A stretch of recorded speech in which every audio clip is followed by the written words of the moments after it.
के गीत बजा दहलन वंदना हो गई है कालदाई तनी सा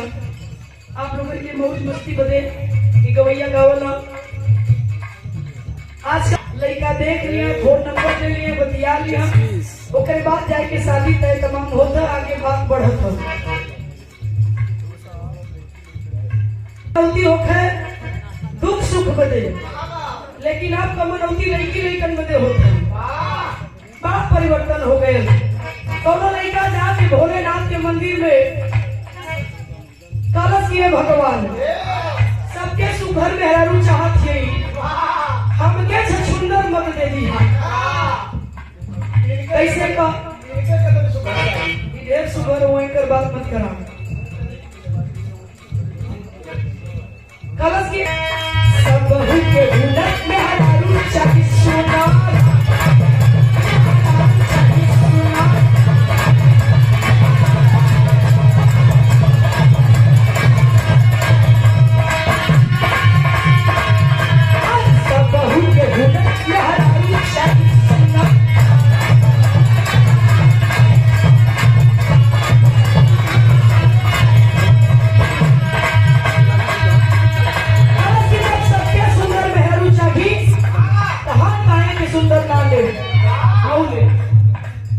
सब बहू के हुनर में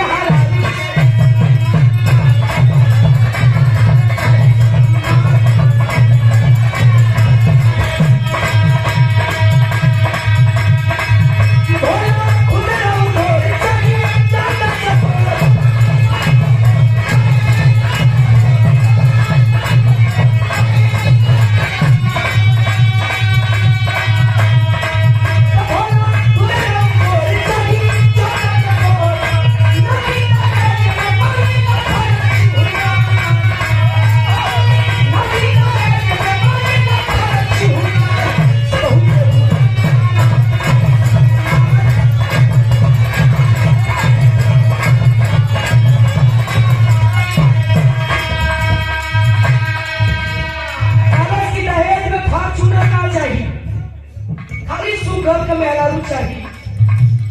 तो दहेज में मान ना है भगवान भोलेनाथ हमें अरु सुंदर दे दी ये सोच उसकी अच्छी लगी